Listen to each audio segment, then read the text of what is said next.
Lu Zhao was defeated and captured, so I rushed thousands of miles to save his life. But when he returned victorious to the capital, the one he sought to marry was his childhood sweetheart. On the day of his wedding, I blocked his horse and asked him why, but he brushed me off with a wave of his sleeve. It's true that you saved my life, but you can't use that favor to force me to pledge myself to you. That night, Lu Zhao had his bridal chamber celebration, while I hung myself at home with a white ribbon. My soul wandered for years, unable to rest, watching him enjoy a happy marriage and a successful career. When I opened my eyes again, I stood before Lu Zhao's horse once more, but this time I no longer clung to him. 10 miles of bridal procession, drums and music ringing in the air. I stood in the middle of the street, blocking the wedding procession. I looked up, and there he was, riding a white horse, dressed in a red robe, his face filled with joy. At that moment, his smile faded, replaced by a cold, icy expression. Countless eyes turned towards me. Why is Miss Song here again? She really doesn't know her place. How could the general marry someone like her, a lowly coroner? In this world, it's all about having thick skin. As long as she clings to General Lu, even being a concubine would be better than her current situation. The gossip came from all directions, full of humiliation, mockery, and even insults. In my past life, I was also standing here, stubbornly blocking Lu Zhao's horse, holding the token he gave me, asking him why he went back on his word. What did he say? He said, "Songing, I will repay you for saving my life, but you cannot use that favor to force me to pledge myself to you." But pledging himself to me was something he had promised with his own words, something he swore under the poplar tree in the northern desert, in front of heaven and earth, vowing that he would never fail me. That day, the wind was just right, the grass was green, and every word he spoke was full of passion. It was he who said it. In my past life, I couldn't let go. I questioned him with those very words. He coldly replied, his voice chilling, "Songing, with your status, you are not worthy of my pledge." Does this answer satisfy you? Satisfy? Very satisfied. I smiled bitterly, threw the jade pendant he gave me, and walked away in anger. That night, he celebrated his bridal chamber, while I hanged myself at home. It wasn't until half a month later that my body was found. After I died, my soul wandered the mortal realm, watching him and his wife live happily, watching him gain military achievements and power. Meanwhile, I was just a lonely wandering spirit. I lowered my gaze and sighed lightly. She wouldn't commit suicide out of spite, would she? That would really bring bad luck to General Lu, someone said. Songing. Lu Zhao's face was cold, and his tone carried a faint killing intent. Today is my wedding. If you have something to say, we can talk in 10 days. I raised my hand to interrupt him. No need. I'm here only to congratulate General Lu on his wedding. There's no more connection between us. Lu Zhao froze, surprised. I turned and walked forward. Behind me, the mocking turned into speculation. General Lu, Songing is stubborn and persistent. You'd better watch out for her revenge. Yes, once she sets her mind on something, she won't let go easily. After hearing these words, I didn't hear what Lu Zhao said next. He probably agreed, after all. He once said, "No wonder I became a coroner. My stubborn personality was indeed a good fit for it." I didn't look back, nor did I pay attention to the gossip behind me. I just walked straight home. 3 years ago, Lu Zhao was still a civil official, holding the position of Minister of Justice, while I was a mere coroner under his command. We got acquainted because of an old case in the Ministry of Justice. He had been investigating it for months without results, and by chance, he saw the coroner's report I submitted. He personally asked me to join him to open the coffin, and with my examination, the case that had troubled him for months finally reached its conclusion. Since then, whenever he handled a case, he would ask me to assist. We didn't talk much, but every time we exchanged views on the cases, we surprisingly found that our ideas matched well. Gradually, we became more familiar with each other. On one occasion, while on official business, he invited me to drink with him late into the night. That night, he talked a lot about his family. He said that although his family was a prestigious one, it was full of intrigue and corruption. Songing, sometimes I envy you. You have no family, no need for friends, living freely on your own. If you were really me, you wouldn't envy me, I said. Who would envy a child who grew up eating scraps and sleeping in a morgue? You're stubborn and serious, perfect for being a coroner. And you're really good at it, excellent. I looked at him, my heart skipping a beat.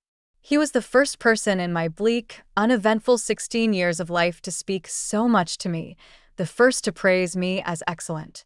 After we returned to the capital, a report came from the border about a battle. There was no one to lead the troops, so Lu Zhao volunteered to go to the northern desert. Unexpectedly, for months later, news came that he had been defeated and captured. I rushed thousands of miles, through life and death, to save him. In the vast desert, stretching endlessly, he was severely injured and burning with fever. I carried him on my back, and at times, we stumbled together, rolling several feet away. 12 days and 4 hours, we relied on each other, supporting one another. When we finally made it out, we looked at each other, laughing and crying, both of us looking like ghosts, not human. A ghost. I later really became a ghost, wandering the mortal world, not knowing why I came or where I was going. I took a hot bath, feeling like all the filth had been washed away, and I felt clear-headed. I took 3 days off to rest at home, bought a lot of meat and vegetables, and ate my fill at every meal. Those years as a ghost, I missed these flavors so much.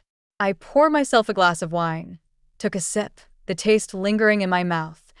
A person still has to live. Nothing matters more than your own life. Songing. Suddenly, a clear voice came from outside the yard wall, about half a person's height. I turned my head and saw Lu Zhao standing there. Songing, can we talk? This was the second time Lu Zhao came to my house. The first time, on a snowy day, he suddenly decided to make tea in the snow. We sat across from each other, snowflakes falling on our bodies. He looked at the snow on my hair and suddenly smiled. Songing, this must be what it feels like to grow old together. I felt my face warm slightly.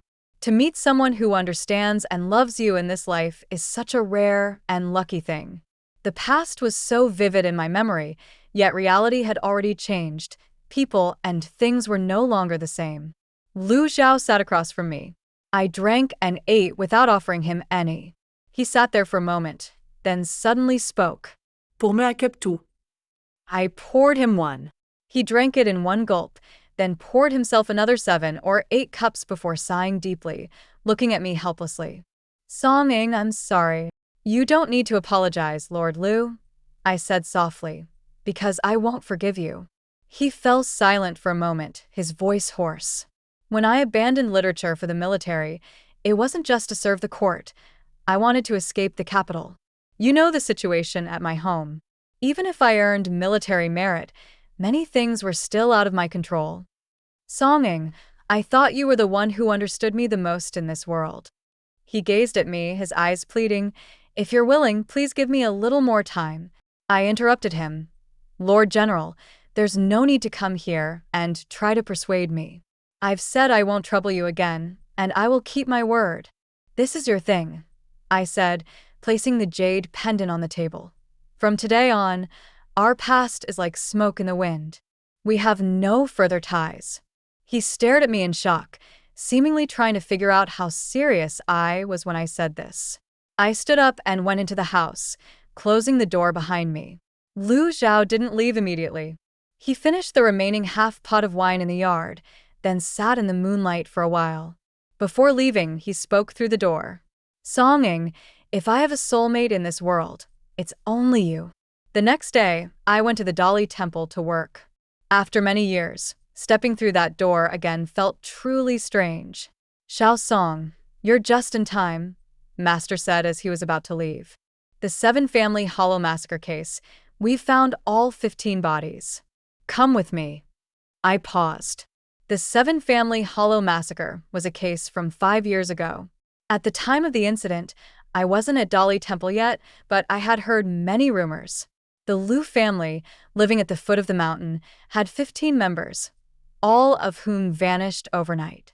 In their courtyard, in the house, and on the beds, there were large amounts of blood. At the time, the county office determined that it was the first murder scene, but what baffled them was that the killer had taken all 15 bodies. Without any bodies or clues, the case became a cold case. It took a lot of time and effort to recover the bones. By the time we brought them back to the office, it was already dark. I asked Master to go home first, then lit an oil lamp and carefully reassembled the bones, checking for any marks. The next day, I handed the bone reconstruction to Master, thinking I could finally go home and get some sleep, but before I could leave, I was summoned to Lord Zhang's office. Inside, Lord Zhang was accompanying a young man dressed in embroidered clothes, sipping tea. When I entered, the man looked at me, raising an eyebrow. He was probably surprised that the coroner was a woman. Zhang Fenglin introduced me to the young man, then turned to me. "This is Prince Jean. Hurry up and greet him." Prince Jean. I had heard of him. He was said to have an erratic temperament and would even draw a knife on his own father when angry. But he never got involved in court matters. Why was he suddenly interested in a case? "Did you examine the bodies of the Lu family?" Prince Jean asked, flipping through the coroner's report I made. I nodded. "Are you sure you didn't make a mistake?" I frowned and met his gaze. "I'm certain." He stared at me, his eyes narrowing, his coldness evident. Suddenly, he stood up and walked out. "Go examine them again. This time, I'll supervise personally." I was a little surprised. "If you try to deceive me," he pointed at me, "I don't care whether you're a man or a woman. You'll be executed without mercy." The 15 bodies were arranged in 3 rows, and I had carefully reassembled them, placing them on the table or floor. The servants accompanying Prince Jean hadn't even entered the room before they screamed in fear. My heavens, this is terrifying. Prince Jean remained calm, his eyes scanning the gruesome scene. "Did you do all this?" "This is basic work," I said, donning gloves. "If Your Highness doesn't trust the results in the report, I'll examine it again." Prince Jean stood in front of the tallest male corpse, scrutinizing me. "Do you know these 15 people were from the same family? How many men and how many women?" 5 men, the rest were women. I paused. Prince Jean didn't respond, merely motioning for me to continue. I started from the second male corpse, detailing my findings. This person is male, approximately 7 feet 1 inch tall, between 30 and 35 years old. There are knife marks on the hyoid bone, which, based on the position, should be the fatal wound. Continue. This person has an old fracture on his left leg, likely from his youth, and his right hand joint is thick, while his left hand is slightly smaller. This indicates he was right-handed and possibly skilled in martial arts. Continue. I glanced at Prince Jean, feeling strange. Everything I said had already been written in the report. I didn't understand why he needed to hear it again. Did he not trust my skills or my conclusions? I continued, moving to the first male corpse. This one is male, 6 feet 7 inches tall, aged 45 to 55. There's a clear knife wound on the 11th rib on the left side, which seems to be the fatal wound. Prince Jean didn't respond, so I continued to check the bodies and report my findings. Finally, I concluded. 7 of the bodies have knife marks on the hyoid bone. 3 bodies have both knife marks on the hyoid bone and the left 11th rib. 4 bodies show no knife marks but have blunt force trauma on the occipital and frontal bones. Based on the locations and depth of the wounds, I determine all of these are fatal injuries.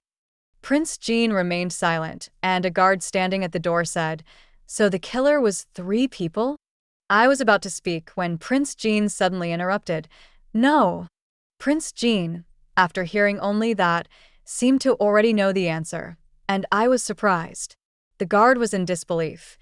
"Your Highness, there are 3 types of wounds, so it can't be just one person, can it? Maybe 4. Prince Jean didn't answer. Instead, he looked at me expectantly, waiting for my explanation. I replied, "The killer is one person. He deliberately made 3 types of injuries to mislead the investigation." The guard's mouth dropped open, wide enough to fit 2 eggs inside. One person? Then, he scratched his head, clearly troubled, unable to figure it out. Not bad, Prince Jean said, sitting in the chair I usually occupied, raising an eyebrow at me. Now, please explain, since the killer went to such lengths to disguise the method of murder, why did he hide all 15 bodies? The guard nodded vigorously. Yes, isn't that overkill? I lowered my eyes, suddenly remembering a time when Lu Zhao had sat in this same chair, discussing a case with me. He asked, I answered, or I asked and he answered. We lost track of time, talking deep into the night. I'm just a coroner. Coroners only examine bodies, I murmured. Not anymore, Prince Jean replied. I looked at him, confused. I was dismissed from my position by the Prince of Jean. It was simply because I refused to answer his questions. But when he left, he still took the coroner's report I had made. I finally understood why so many people say that the Prince of Jean is unpredictable. The people he persecutes don't even know what they did to anger him. Song Ying. Someone called my name at the door. I paused and saw that it was Lu Zhao standing there. Lu Zhao pointed at the 15 corpses on the floor. I'm here for them. I was somewhat surprised. He wanted to see the coroner's report. I said, I no longer have the authority, as the Prince of Jean just dismissed me from my position. The Prince of Jean came? Lu Zhao asked. What did he ask you? General, please ask the Prince of Jean. I dare not speak more. I shouldered my bag and left the mortuary. Lu Zhao called after me several times, but I did not respond. When I left the Dali Temple, there was a luxurious carriage parked in the narrow alley. As I passed by, the curtain of the carriage was suddenly lifted, revealing the face of a beautiful woman. She did not shy away as she sized me up. Are you Song Ying? I nodded. Upon receiving a confirmation, her gaze shifted from curiosity to disdain, her face clearly saying, so it's her. Not impressive. The curtain fell with a loud thud, and another voice from inside the carriage said, she has some looks, but after all, her background is humble. The general must only owe her a life debt. She's really nothing special. I overestimated her. She's not even worth a single strand of Madame's hair. I stopped in my tracks, about to turn around when suddenly someone walked into the alley. It was the Prince of Jean, who had just left not long ago. You won't talk about the case with me, but you're willing to talk to General Lu? The Prince of Jean looked down at me. Old flames are always different. I furrowed my brow, a surge of anger rising in my chest. Your Highness, I do not understand your words. I take my leave. The Prince of Jean crossed his arms. Did I allow you to leave? I looked up at him, suppressing my anger. The person opposite me noticed my restraint, but he did not care about the anger of such an insignificant person. Follow me. He walked a few steps and noticed I had not followed. He suddenly added, if you handle this case well, I'll promote you. I don't want a promotion, I said softly. If your Highness is truly eager, you might as well give me some money. I needed money, but I had no need for promotion.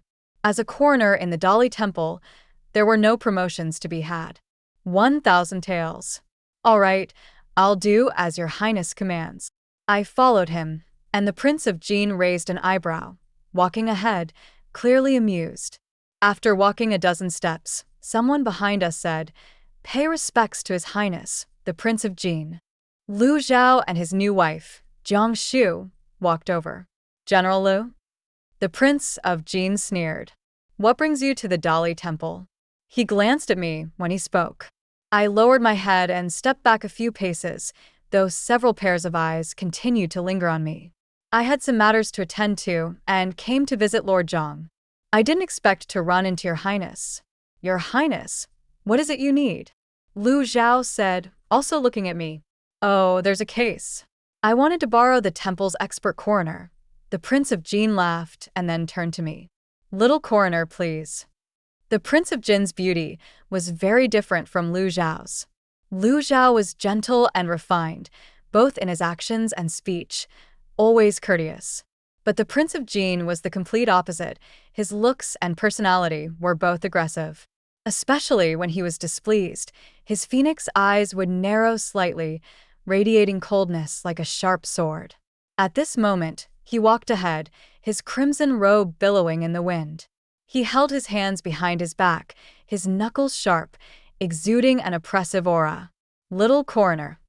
I suspected that after his departure, the Prince of Jin had asked around about my past, which explained the change in his attitude. However, this title was hard to bear. "Now you can answer this question, right?" he asked. "Yes." I followed him and replied softly. "Regarding the killer's attempt to disguise the method of murder and hide the bodies, I believe there are two possibilities." "Speak."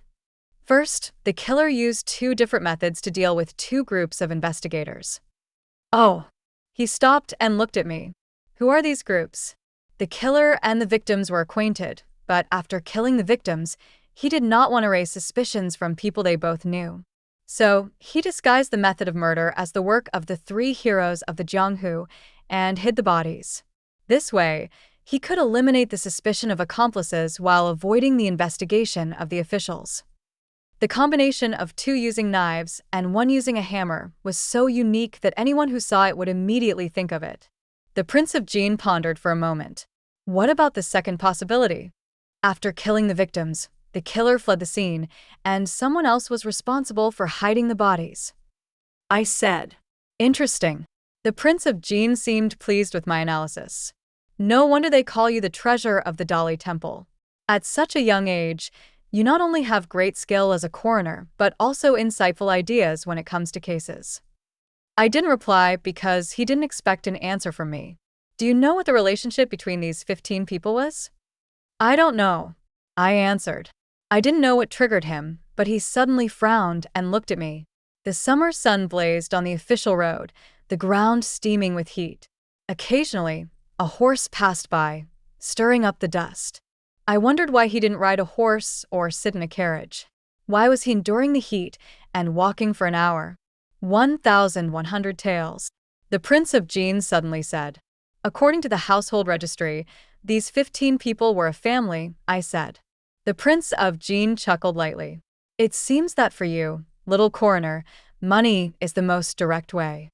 But I have doubts about this record. Coincidentally, so do I. He walked ahead with his hands behind his back.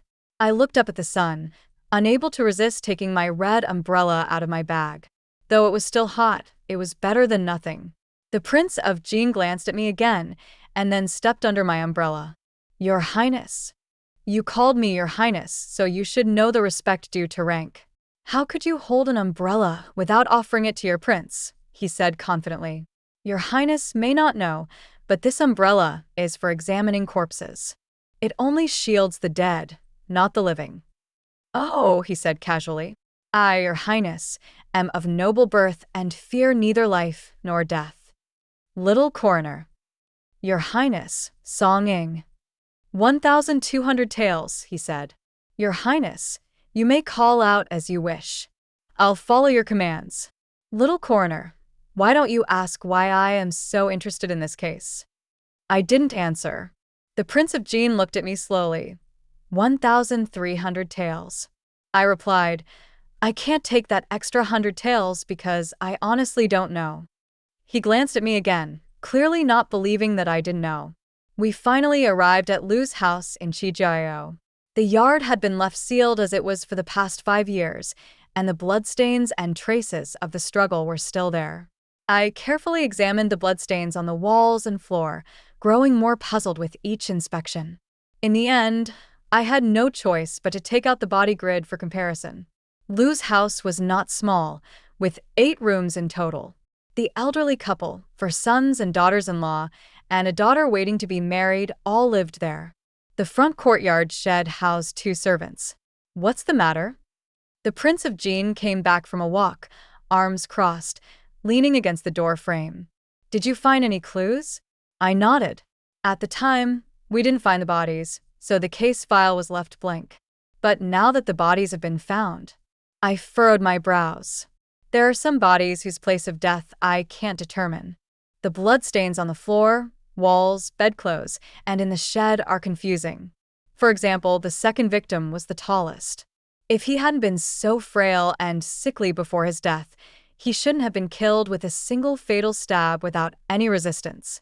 Also, the bloodstains on the bed of his wife's and his bedroom confuse me. So, the Prince of Jin asked. So, they might have been unconscious or mentally disoriented before they were killed. They couldn't resist or could only resist weakly.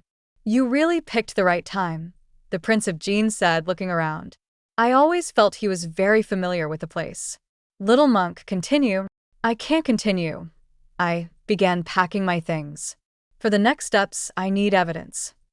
It's fine. Feel free to imagine. I won't blame you, he said. Without evidence, I hate guessing, so I didn't answer him. I checked the scene again, made detailed notes, and packed up to leave. The Prince of Jin had been silently watching me. By the time I was leaving, he was no longer in the yard. I returned to the Dali Temple to reorganize all the current clues and evidence for this case. I expected the Prince of Jin to come find me, but he didn't show up the entire morning. I had no choice but to take the materials and go look for him. 1,200 taels, I wanted to get it as soon as possible. The Prince of Jin was very satisfied with my analysis of the scene's traces, the body injuries, and the victim's state before death. The conclusion was as we had expected. All the victims were probably unprotected or very weak before being killed. The suspicion of an insider's involvement was very high. I didn't linger, and the Prince of Jin seemed to have something else to do, so we went our separate ways. I didn't return to the Dali Temple, but went to the shack outside the city. As soon as I arrived, I was surrounded by 4 children who were calling me sister. I've brought food for you. I handed out the food. How are your parents? They're doing well. My dad took the medicine you gave him and is better now. He even went out today to look for work, the oldest He said eagerly. He was 8 years old this year. Sister, the Lu family held a banquet a few days ago, and we got a lot of leftover meat and vegetables. It was so tasty, the 4-year-old Changju said, his dark, sun-kissed skin and missing baby teeth making his smile especially cute. Stop talking nonsense. General Lu bullied my sister. We can't stand him anymore. He made Changju shut up with a fierce look, and Changju cried in fear. I coaxed him for a while, helpless but amused. I used to live here as well as their neighbor. Later, I found work at the Dali Temple, but I still lived here. The house I lived in now was given to me by an old friend. Otherwise, I might still be living here. There were many people in the capital like us, poor people who had lost their homes due to the chaos of war. Take the money here and share it. When I have more money, I'll buy a big house in the northwest and we'll all move in together. I said with a smile. Sister, are you finally going to buy a big house? Yes, soon. Just wait a little longer. I replied with a smile. In my past life, I left all my money to them, but after I died, the children were ecstatic. But suddenly, Changju looked behind me, tilted his head, and asked curiously, Sister, are they your friends? Who? I turned around and saw the Prince of Jin standing not far away with Chong Lin. Your Highness, are you here for something? I frowned and asked. Yes, something came up. The Prince of Jin glanced at the little children, raised an eyebrow, and said, Little monk, your social circle is quite wide.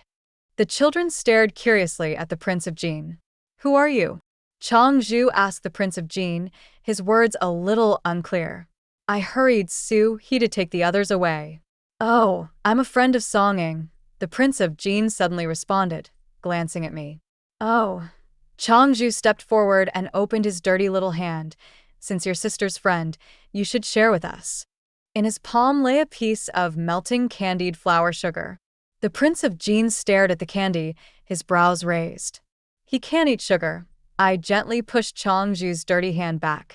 He persisted, asking, Why can't he eat it? I glanced at the Prince of Jin, and Changju tilted his head and asked, Is it because when he was little, he ate too much sugar and his teeth all went bad? The corner of the Prince of Jin's mouth visibly twitched. How pitiful! Changju and the other children quickly assumed that someone who didn't eat sugar must have bad teeth. No wonder his face looks so bad. The Prince of Jin's face definitely didn't look good, and he turned around to leave. I shot the children an amused glare and quickly followed the Prince of Jin. Your Highness, are you finished with your business? I know this place well. Would you like? The Prince of Jin glanced at me and said slowly, Go eat candy. I stared at him in shock. To apologize to the children, the prince asked me to invite him to dinner, but since I had spent all my money buying food for the kids, I had no choice but to buy meat and vegetables and cook for him at home. To my surprise, the prince didn't mind, sitting under the dense mulberry tree to enjoy the shade, sipping on plain tea, while waiting for me to cook. Through the window, I glanced at him. He had his eyes half closed, enjoying the sunset. Sensing my gaze, the prince looked toward me. This courtyard is quite nice, and the mulberry tree looks quite old, he commented. The courtyard was a gift from a friend, and the tree must have been here for many years, I replied. The prince curled the corners of his lips, but said nothing more. Half an hour later, the food was served, and the prince looked at the 2 dishes and soup on the table. Your braised pork recipe is quite unusual, he remarked. I was taken aback but smiled and said, I learned it from my master. The prince glanced at me, chewing thoughtfully. Then, as if recalling something, he handed me a dossier. It contained information he had gathered about the 15 people from the 7 houses ditch. Is there a problem? He asked. Are you sure the ages and information about the people here are correct? I asked him. He nodded, certain. If that's the case, then there's a discrepancy between the bones and the information you've gathered, I muttered to myself. Discrepancy? He asked. This dossier states the youngest woman, Lu Zhao, is 20 years old, a divorced woman who returned home, married but without children. The prince flipped through the dossier and looked at me. I continued. Among the female remains, there's only one that fits the age, but this woman had already given birth, and I suspect she had more than one child. So, you suspect that either the information I've found or the coroner's findings must be wrong, the prince surmised. I'm not wrong, I insisted. He gave me a long look and then ordered Chong Lin, who was standing at the door, go check if any 20-year-old, married and with children woman went missing around the time of the 7 houses ditch massacre. Chong Lin quickly returned. Prince, I found something. The day before the massacre, there was a missing persons case reported in a neighboring village. The woman was named Wang, 20 years old, with one son who is 3 years old and a daughter who is 9 months old. The prince looked at me, his brow slightly furrowed. So, the woman Lu Zhao is not dead, and she might be the real murderer of the 7 houses ditch massacre? I asked. I nodded. Lu Zhao killed Wang, hid the 15 bodies, and made it appear as though she too was a victim of the massacre. The prince took a sip of tea, his gaze drifting toward me, filled with both scrutiny and suspicion. Little master, can I trust you? I frowned and looked at him. His long fingers held a piece of the braised pork. This method of cooking is from Bei Mang people. I said nothing. Little master, he suddenly leaned forward and placed the pork into my bowl. You are from Bei Mang, aren't you? I didn't deny it. The children and their family outside the city gates are also from Bei Mang. I warily looked at the prince. Moreover, a few years ago, when Lu Zhao was captured, you easily infiltrated the Bei Mang army and rescued him. I thought it was strange back then. How did a woman like you manage that? And now, you've answered my question. Because you are from Bei Mang and speak their language, you could enter the army easily. I lowered my gaze, not looking at him, but I could feel the faint killing intent in his eyes. Even more so, your rescue of Lu Zhao was part of a plot by Bei Mang, wasn't it? The atmosphere became tense, and after a long while, I looked up and met the prince's gaze. You are correct, my lord. I am from Bei Mang. The prince did not seem surprised by my answer. He leaned back in his chair, watching me meaningfully, waiting for me to continue. But that's all, I added. The prince scoffed, pointing to the dossier on the table. I've checked your past. When Lu Zhao was the Minister of Justice, you helped him solve 7 major old cases. Your attitude was always proactive, and your abilities were remarkable. But this time, your attitude is indifferent, and your performance is unremarkable, the prince said coldly. Why? I remained silent. Little master. His voice grew colder. These 15 people were spies from Bei Mang. You knew this, didn't you? That's why I asked you if you were curious about why I was so concerned with this case, and you said you didn't know. You didn't say you didn't know, you just didn't want to say or couldn't say. Do you know how many officials these spies have assassinated in Dezhou over the years? Now, there are even people from Bei Mang within Dezhou's court, the prince continued. Lu Miao isn't among the 15 remains. Do you know where she is? I remained silent, and the prince's anger flared. He grabbed my neck and slammed me against the wall. I could clearly see the killing intent in his eyes. I struggled to breathe, and his face began to blur in my vision. I suddenly recalled the feeling of choking in my past life when I hanged myself. It was the same, after suffocating, my mind went blank, and I couldn't even recall my life. The first time I saw you at the Ministry of Justice, I gave you the chance to tell the truth, but you said nothing. So, he had already suspected me then. I bitterly smiled, looking at the prince. My lord, everything you should know, you already know. What you don't know, I don't either. The rest of the investigation should be for you to pursue. I truly didn't know where Lu Miao was. Chong Lin, take her back, the prince ordered, releasing me. I gasped for breath. My lord, although I am from Bei Mang, I haven't done anything to harm Dezhou. On what grounds do you arrest me? For this one crime, it is only right for me to arrest you, he replied. I stood there, facing the prince for a long while, and eventually I gave in and asked, My lord, may I go inside to pack a few clothes? The prince glanced at me and waved his hand. I opened the back window and hid under the bed in a pit about an inch thick. I had discovered this pit after taking over the house. Inside the cavity, there had originally been the corpse of an elderly woman, which I had taken out and buried beneath the locust tree in the yard. Now, this pit had become my hiding place. After a moment, Prince Jean pushed the door open and stepped inside. He walked to the bed, opened the cabinet, lifted the bedboard, and even crouched down to check under the bed. Find her. Prince Jin's voice was tinged with suppressed anger. How dare she escape right under my nose? I was afraid he would return, so I waited until late at night to crawl out. I quickly packed a few clothes and, under the cover of darkness, made my way to the city wall. By dawn, I had successfully left the city. Just as I climbed into a donkey cart, I heard the driver let out a heavy sigh. Those people living in the shacks outside the city wall were all captured by Prince Jean early this morning. It caused quite a commotion. I guess he found them troublesome. Sigh, the old ones are old and the young ones are young. It's really pitiful to look at. A shock ran through me, and I immediately jumped off the cart and ran toward the city wall. Where there had once been a lively crowd, there was now no one to be seen. I went to the Jean Palace and knocked on the door. It was Long Lin who opened it. When he saw me, his expression was somewhat complicated. Miss Song, the prince has been waiting for you all day. I know, I replied. Along the way, I had prepared myself mentally. With Sue and the others in Prince Jin's hands, the only thing left for me to do was to accept whatever punishment he would give me, no matter what it was. When I arrived, Prince Jean was practicing swordplay in the yard. I stood under the scorching sun, watching as his sword danced in the air, his movements as fluid as a dragon, each strike carrying a sharp killing intent. I didn't know how much time had passed before he stopped. I walked up and stood in front of him. The bright light softened his sharp brows and eyes, and for a moment, I felt a sense of illusion, thinking he might be someone easy to get along with. In fact, I had experienced this illusion before in our earlier interactions. Not running anymore? Prince Jean glanced at me. Your Highness used my friends as leverage.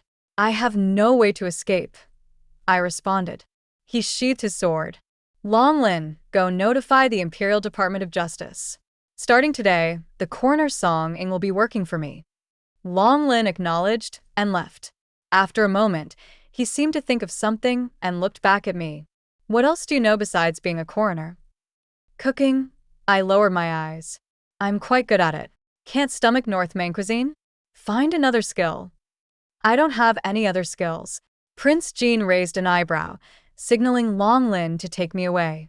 After a moment, several young and beautiful maidservants arrived, holding cosmetics and elegant clothes. They escorted me to have my hair done and dress me up. I was then brought back before Prince Jean. He was looking down at some documents when he heard the report. He looked up at me, raising an eyebrow in surprise. Not bad, he nodded slightly. From today, you are now. Your Highness, I interrupted him urgently. I can cook Jin cuisine, and even though I may not be great at it, I can learn. Besides that, I can drive a cart, right, and I have some skills in hand-to-hand combat. I could also work as your guard. Prince Jean furrowed his brows, his voice dripping with sarcasm. Do you think I want you to be my concubine? I didn't speak. As a concubine, Prince Jean suddenly seemed to find the idea appealing. From today, you are my concubine. I stared at him in disbelief. I don't want to. I would rather die than comply. Being my concubine would be an honor, wouldn't it? It's an insult. I lowered my eyes. It has nothing to do with whose concubine I am. Prince Jean gritted his teeth and pointed to my extravagant clothes. You look hideous. Take it off. Yes. I'll take it off right away. I immediately asked him, Your Highness, what do you want me to do? Stable boy. Prince Jean said, I think your demeanor is perfect for a stable boy. I breathed a long sigh of relief. Prince Jean told me to get out. I became Prince Jin's stable boy.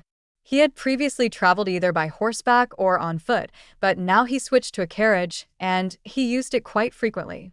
One day, as he left the city, a sudden downpour caused the wheels to get stuck in the mud. I urged the horse on, but despite all my efforts, the cart remained motionless. I had no choice but to get out and push. What are you doing? Prince Jean suddenly opened the window and looked at me.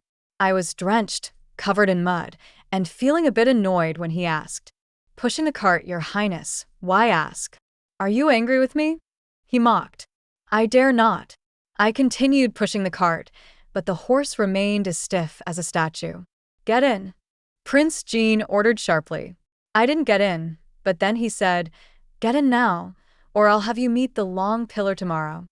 Really? Just decide whether you're getting in or not. I had no choice but to get in. But my shoes and clothes were muddy, so I took off my shoes and outer garment to avoid dirtying his carriage. I opened the door, and Prince Jean, with a stern face, threw a blanket at me. I was soaked, and though it was summer, I couldn't help but shiver. I didn't want to use his blanket, worried it would upset him further. Despite my hesitation, he seemed to be upset anyway. He suddenly grabbed the blanket from my hands and roughly wiped me down. Why did you stop in the rain? You've gotten stuck in this pit. What will you do in the next one? He asked. I didn't respond, just adjusted my disheveled hair, too afraid to argue. Move over a bit. You look like a doorman. He tugged me further inside the carriage and wrapped me tightly in the blanket like a cocoon. I looked up, and he was staring back at me. I averted my gaze, looking out the window. The sky was a dull gray, and the sound of the rain drowned out all other noises. It felt like the whole world consisted of just this carriage, him, and me. After a long silence, I finally said, Thank you. Prince Jin's voice was muffled, and for some unknown reason, he let out an unprecedented sigh. I stared at him in surprise, but he quickly averted his gaze, seeming flustered. He suddenly noticed my bare feet exposed outside the blanket, and his face flushed slightly. I quickly tucked my feet back inside the blanket. The rain lasted for a long time, and I must have fallen asleep without realizing it. When I woke up, I was curled up, my head resting on his lap. I scrambled to sit up, fixing my messy hair, and opened the carriage door to leave. But Prince Jean stopped me. It's already dark. We'll stay here tonight.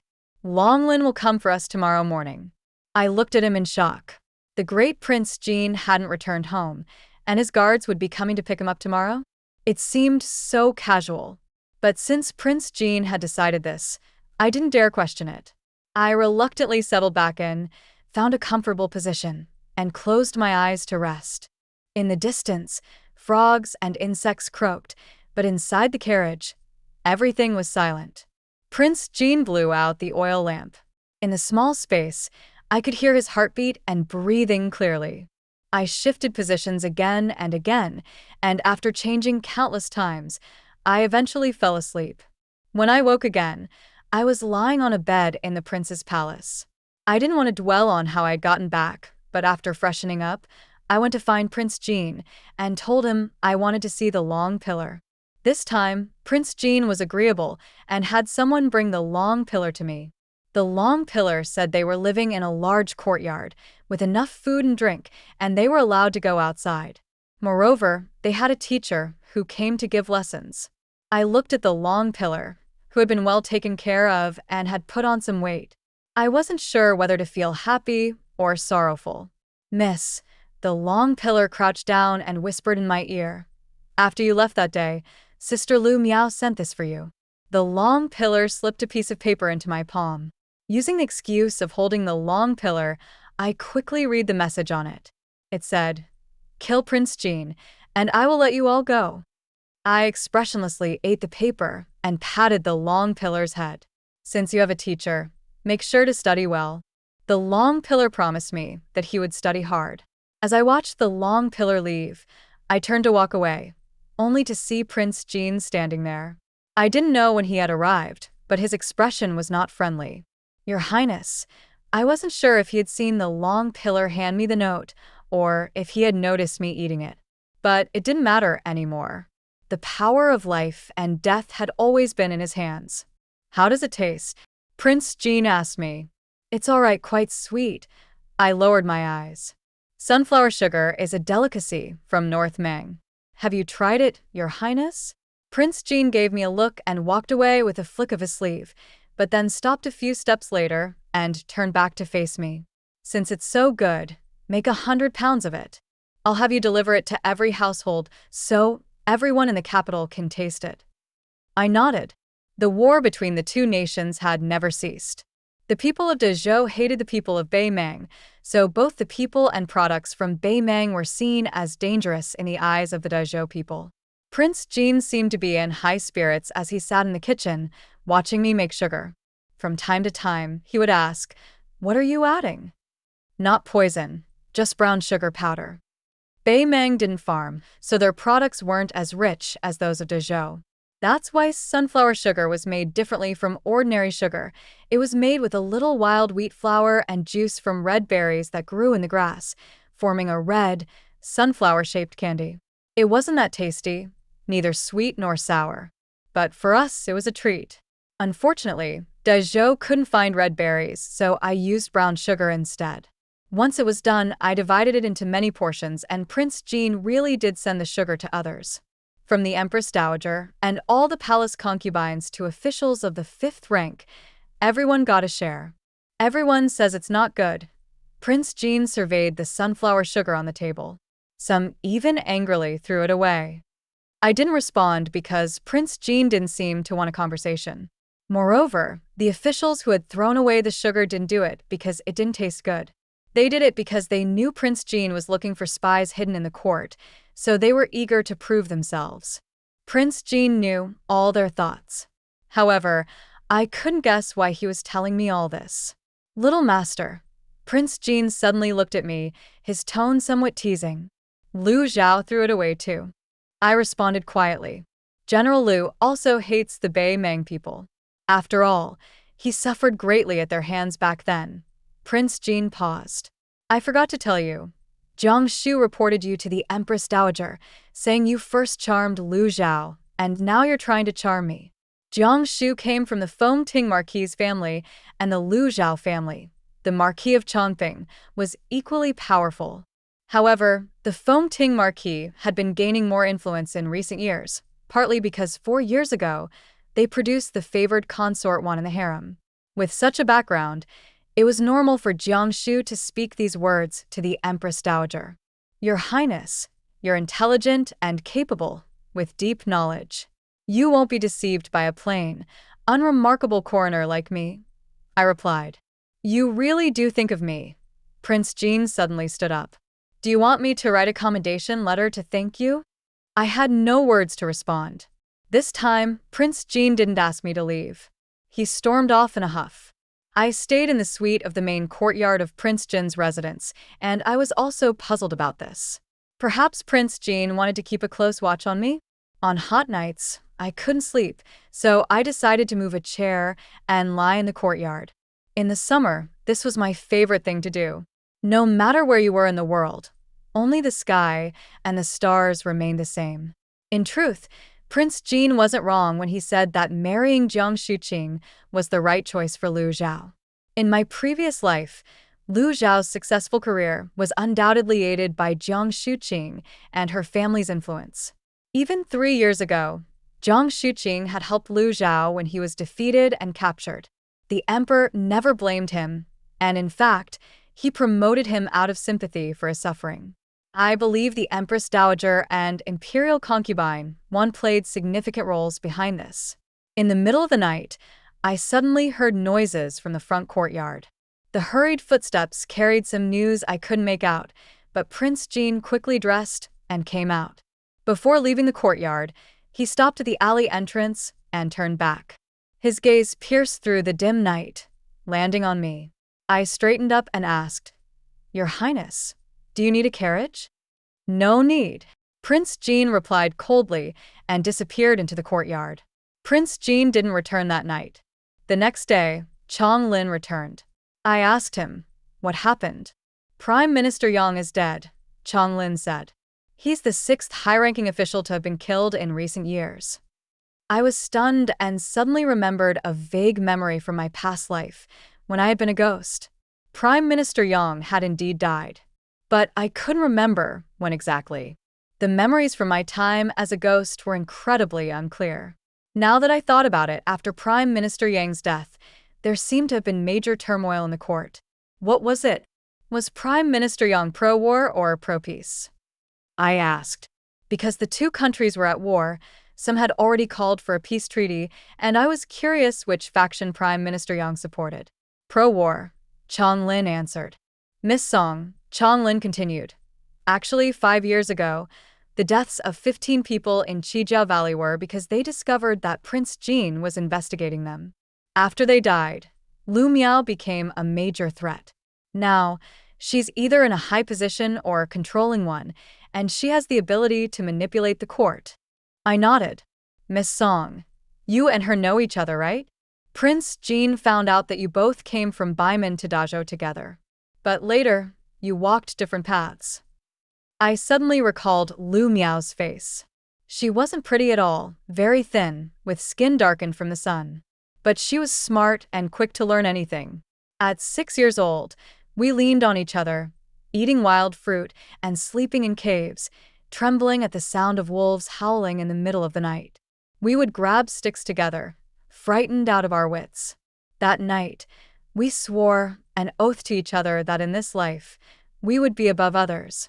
But later, our paths diverged. I don't know, I said softly. Chong Lin gave me a disappointed look and left. I drove Prince Jin to the palace, but the horse suddenly went mad and crashed into Jiang Shuqing's carriage. She had just discovered that she was pregnant, and the impact caused her to miscarry on the spot. Because of our complicated relationship, everyone assumed I had done it on purpose. The Lu family filed a complaint with the local government, and they sent people from Prince Jin's residence to arrest me. I thought Prince Jin would hand me over, but unexpectedly, he protected me. I was in the carriage at the time, and I know exactly what happened. Prince Jin stood in front of the officials and said, "Tell Lu Zhao that I will give him an explanation." As for harming his wife, people from the Prince Jin's residence would never do such a thing. The officials didn't dare say much more and slunk away in defeat. Prince Jin turned and looked at me. After a long while, he suddenly asked, "The horse went mad because someone stabbed it with a long needle." It was a long needle. Looks like Lu Miao couldn't wait any longer. 2 days later, Prince Jin left, and I was summoned to the palace. It was Wan Guifei who saw me. She was petite, very beautiful, with lively and charming almond-shaped eyes. If I didn't know she was already 23 or 4, I would have thought she was only 15 or 16. "I have seen shameless people before, but I've never seen someone as shameless as you," she scolded. "Do you think that if you kill Jiang Shuqing, Lu Zhao will marry you?" Do you even dare look in the mirror and see what kind of background and looks you have? Do you even deserve that? She ordered her maids to beat me with 30 strokes of the board to teach me a lesson. The pain was scorching on my back. Just when I thought I was going to die here, Prince Jean arrived. He pushed the maids aside and argued with Wang Guifei for a while. "How is it?" Prince Jean asked as he helped me up, his dark eyes filled with anger. "I'm fine." I stood up, my back still burning with pain. "Get a sedan," Prince Jean ordered. I tried to stop him, but he wouldn't listen, forcefully putting me back in the sedan and personally sending me back. On the way, he asked, clearly agitated, "You just listened to her calling you into the palace? Why didn't you have someone call me?" He was really angry, and his words were jumbled. "She's the imperial concubine, and I'm a commoner. How could I refuse?" I replied, "Songing, you belong to Prince Jin's residence. No one can touch you without my approval." Prince Jean gritted his teeth. He wanted to say more but then noticed the blood on my clothes and turned to the sedan bearers. "Drive carefully. Have you not eaten for days?" The bearers fell silent. "Does it hurt?" he asked me. I looked at him and felt a sense of grievance rise within me, but then I thought this feeling wasn't right, so I shook my head. "It doesn't hurt." Prince Jean was amused by my words. "All right, it doesn't hurt. You're a Vajra Bodhisattva. I've been worrying for nothing." I wanted to say something, but the words stuck in my throat, and I held them back. That evening, Prince Jean was summoned to the palace, and the emperor gave him 30 strokes and stripped him of his title. "Is it that serious?" I staggered out and met Chong Lin, who whispered, "Wang Guifei also miscarried. She says Prince Jean pushed her, and that's why she lost the baby." The emperor, who had only just received a son late in life, was furious. I explained, "Prince Jean didn't push her. He only pushed the maids aside." But then I realized that it didn't matter. This was all part of a scheme to kill Prince Jean. From the silver needle in the horse, to the collision with Jiang Shiqing's carriage, then Wang Guifei summoning me to the palace to speak for her sister, to Prince Jean saving me, and Wang Guifei miscarrying. Step by step, everything had been plotted. Has Prince Jean returned? The emperor has locked him up in the ancestral hall. He's alone and seriously injured. Prince Jean is in danger. Chong Lin gave me a long look. "We all know, but the emperor has ordered it, and we can't enter the ancestral hall. Moreover, our enemies are in the dark, and we are in the light. Only by finding Lu Miao can we resolve this from the root." Danger. Suddenly, I remembered the turmoil that followed Prime Minister Yang's death in my past life. I said I had something to discuss with Prince Jean, and Chong Lin helped me. I entered the ancestral court smoothly. Although Prince Jean had been punished with the court sticks and his face was a little pale, he seemed to be in good spirits. I placed the medicine on the table. "This is for your injury, Your Highness. Please take it." "How is your injury?" Prince Jean asked naturally as he picked up the bowl of medicine, sniffed it, and then drank it in one go. I replied, "I'm fine, Your Highness. There's no need to worry." Prince Jean suddenly asked, "Do you know about yuan toxin?" My hand paused, and I put the bowl away, replying softly, "Yes. The late Yang Shofu and all the high-ranking officials who died in the past were poisoned with it." Prince Jean looked at me, without saying a word. "This poison was developed by my master. I know the formula, and so does Lu Miao." I continued, "But I don't know about the deaths of these officials. If Chong Lin hadn't mentioned it today, I wouldn't have known at all. It's a serious matter. The court hasn't disclosed the cause of death, so it's normal that you don't know," Prince Jean said. "What does this poison look like?" "It's colorless and slightly bitter, highly toxic. From ingestion to the onset of symptoms, it only takes a quarter of an hour," I replied. I packed the food container, glanced at the guards in the courtyard, and then took out a comb. "Your Highness's hair is a bit messy. Let me comb it for you." Prince Jin's eyes brightened, and he immediately sat up straight, waiting for me to comb his hair. Prince Jin's hair was very fine, each strand falling into my hands. I let out a slight sigh, and Prince Jean turned to look at me. "Why the sigh?" I smiled at him. Looking at your hair, I sigh at my own dry and yellow hair. Prince Jean looked at me in surprise. What's wrong? I wondered what I had said to surprise him so much. It's the first time I've seen you smile. It's a bit unexpected, Prince Jean said. It looks quite nice. Smile more often in the future. I laughed softly, putting the comb down. Then I'll smile more in the future? Prince Jean seemed very pleased. I left the ancestral court and went home for a while. 2/4 of an hour later, news of Prince Jin's death spread from the ancestral court. The cause of death was the same as Yang Shoufu and the other 5 officials before him, Yuan Toxin.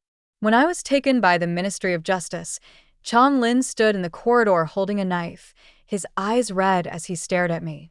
The prison conditions in the Ministry of Justice weren't terrible, and I was quite familiar with it since I had been here many times before. I recognized everyone working here. When we met again, things were awkward, but thankfully, no one made things difficult for me. I was locked up in the last cell, and no one bothered me after that. My crime was quickly determined because the evidence was irrefutable.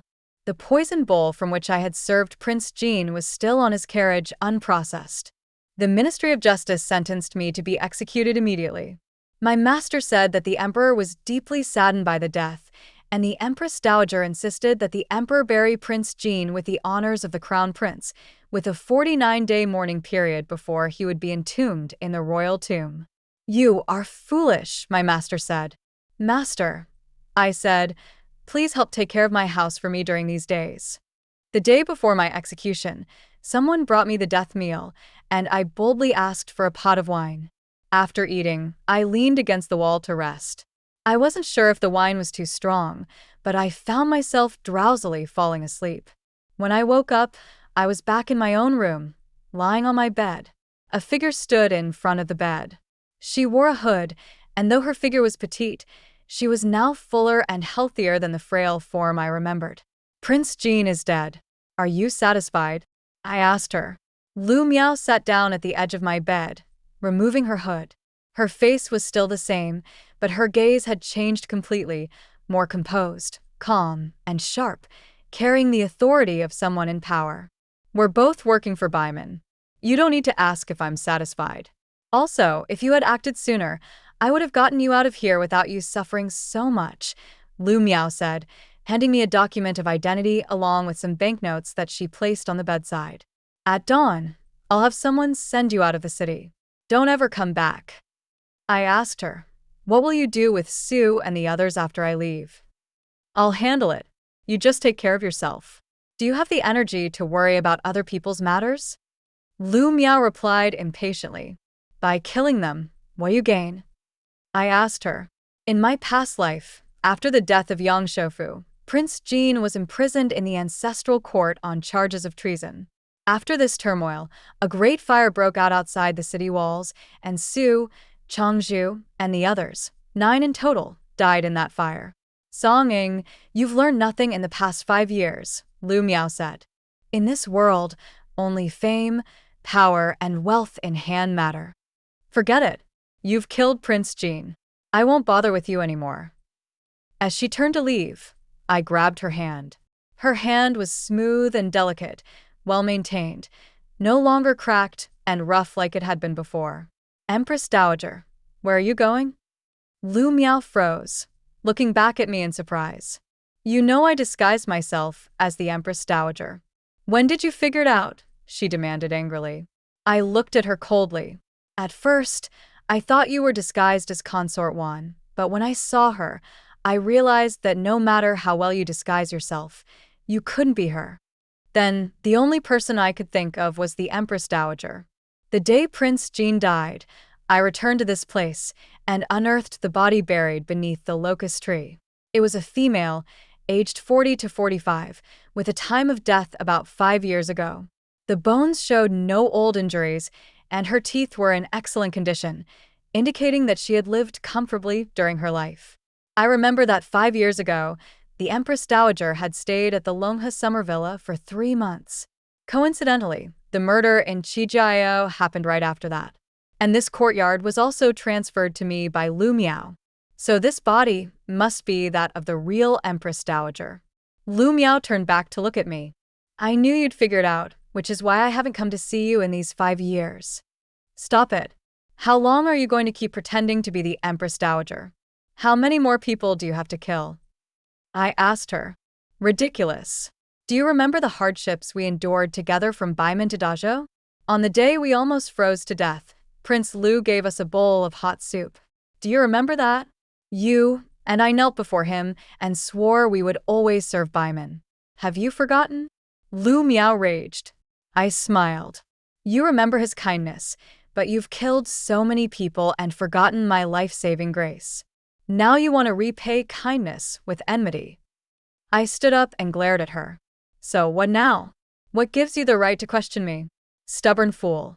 Lu Miao attacked me. We both had the same master, a man named Yao, whom Lu Miao always called Yao Grandpa. Unfortunately, Yao Grandpa died 5 years ago in Chijiao, killed by Lu Miao herself. 5 years ago, you didn't have to kill them. Why did you do it? I asked her. My entry into the palace was a secret, and secrets are best kept between the fewest people, so they had to die. Lu Miao replied. I threw a punch and she didn't dodge in time. She stumbled backward and crashed into the door. Wiping the blood from the corner of her mouth, she sneered. Not bad, did Prince Jean teach you that? I didn't waste words with her. Is Prince Jean better than Lu Zhao? You haven't wasted these years, have you? Met so many men. Suddenly, Lu Miao threw off her outer cloak and drew a soft sword from her waist. As the sword lunged at me, I only saw a flash of silver before I felt a coldness in my abdomen. I told you, you're not my match. Her sword stabbed into my body, but I grabbed it, pushing her back against the wall. I looked at her with a cold smile. So what? I'm not afraid of death, but you are. You madwoman, Lu Miao screamed, trying to pull out her sword. Just then, Prince Jean and Chong Lin entered the room. Prince Jean shouted, Song Ying.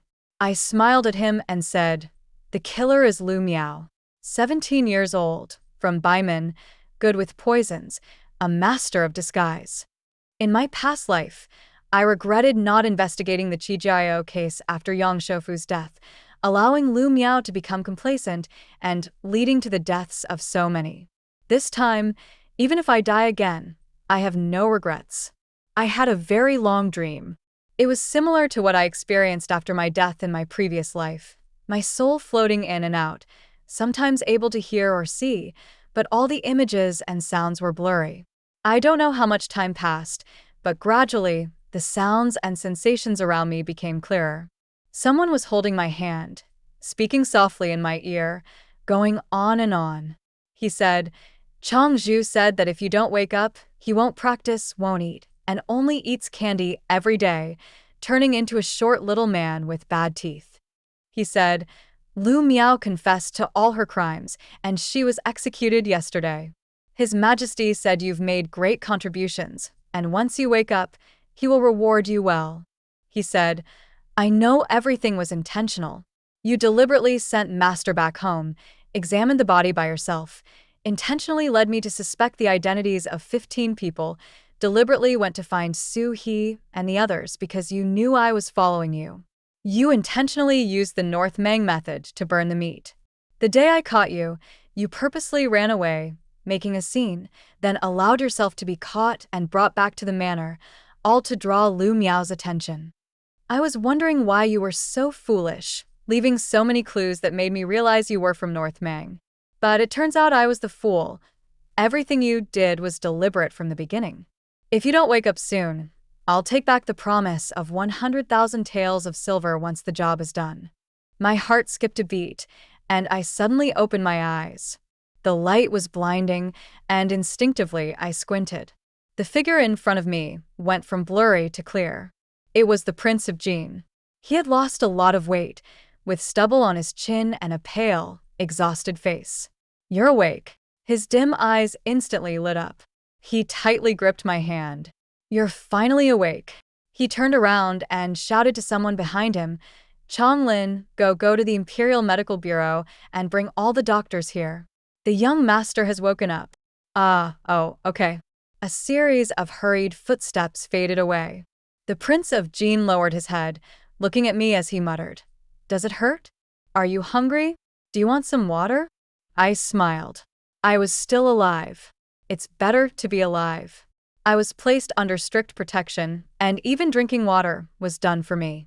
The Emperor and the Empress both visited me. When the Emperor asked what reward I wanted, the Prince of Jin squeezed my hand, his face full of warning. "You can't ask for money. I'll give you the money. Ask for something more important." I laughed and replied, "Then I don't really want anything." The Prince of Jin shot me a glare, then turned to the Emperor and said, "Father, if you're sincere, you should make her a princess or a county master. Let her gain both fame and fortune.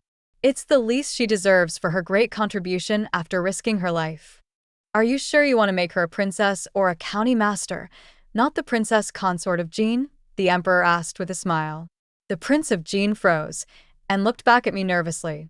"I don't know, Your Highness. What do you think sounds more prestigious?" I asked him. The Prince of Jin was stunned. Suddenly, the Empress slapped his back. "You're such a fool. She asked you a question, and you're just standing there like an idiot."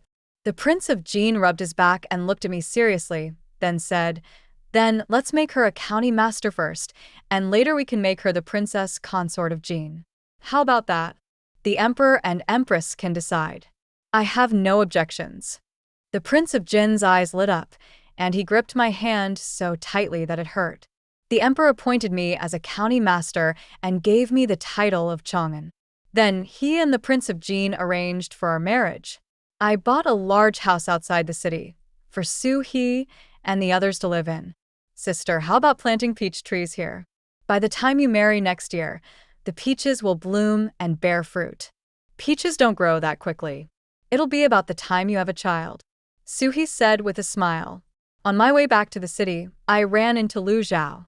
He was riding a horse, escorting the Lu family's carriage out of the city. It had been a long time since I had seen him, and he had changed quite a bit. He seemed less sharp and proud than before. Jiang Shu's family had been severely affected, and it was discovered that Wan Guifei had faked her miscarriage. She admitted that she had acted on the orders of the Empress Dowager. The Emperor, in a fit of anger, demoted her to a concubine. As a result, the Emperor also grew displeased with Lu Zhao, finding an excuse to remove him from his military post. Now, he only held a trivial position overseeing water management. Songing. Lu Zhao jumped off his horse and hurried to me. "Are you feeling better? Is your body okay? What did the doctors say?" "Thank you for your concern, General Lu. My injuries are fine. Everything is good." "That's good. That's good." Lu Zhao paused for a moment, and then his expression grew somewhat sad and disappointed.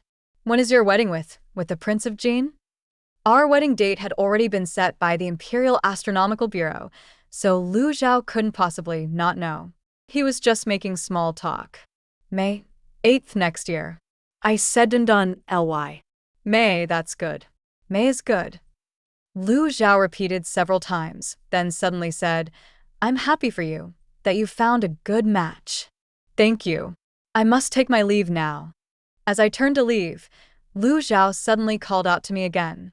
"I'm going to divorce Jiang Shu." I looked at him in surprise. "It's not because of you. Please don't misunderstand," Lu Zhao hurriedly explained. "You remember when I was captured after the battle, it was actually Jiang Shu who asked me about the military situation in her letter. I told her, and she told the Empress Dowager. And the miscarriage, it was all fake, all fake. I was so foolish. Clearly, it was you who saved me, but I thanked her for helping me with the Emperor. And she pretended to miscarry, and I even suspected you of deliberately offending her." He looked lost and regretful. "I'm sorry, Songing. I misjudged people. If I could do it over again, I definitely wouldn't." Just as I was about to interrupt him, the Prince of Jin's voice cut in. "There is no such thing as if." The Prince of Jin dismounted and walked to me, taking my hand and proudly showing it to Lu Zhao. "Thanks to General Lu's decision not to marry her, this prince has had the good fortune to meet her." Lu Zhao staggered back and weakly cupped his hands toward us. "Congratulations, Your Highness. for winning the heart of this beautiful lady. I wish you both a lifetime of happiness and peace. I can't sit still, and I really like being a coroner. So, a few days before our wedding, I was still at the crime scene with Master. The Prince of Jean accompanied me to the scene every day, analyzing the case with me. I teased him that it was a pity for him to be a prince. He should have become a constable instead. It's not impossible. This way, we can be in sync, he replied. I couldn't help but laugh. On the day of the wedding, the Prince of Jean didn't drink a single drop of alcohol. Whoever came to offer a drink, Chong Lin drank it on his behalf. That day, Chong Lin spent an entire hour crying while holding the crown prince, saying that his lord had finally gotten married and someone had taken him. The Prince of Jean didn't make a fuss, quietly returning to the bridal chamber. I was in a room, writing the autopsy report, and he sat beside me, helping me grind the ink. Why are you back so early?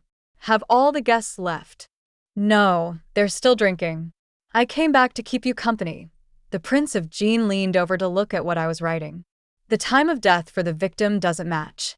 His family said they had breakfast together that morning. So, how could he have died that night? I frowned. I'm just a coroner. How would I know? Shouldn't you be investigating this? Don't be modest, little master. Help me figure it out. Did his family lie? He said this, then kissed my cheek. I'm too busy now, wait for me. No time for that. He hugged me. Let's do something else first, and later I'll help you write. No. Even if you go back to the Ministry of Justice late at night to re-examine, I'll go with you. I put down my brush and cupped his face. How did I not notice this side of you before? I'm versatile with many sides. You should analyze me. I laughed heartily and leaned into his embrace. End.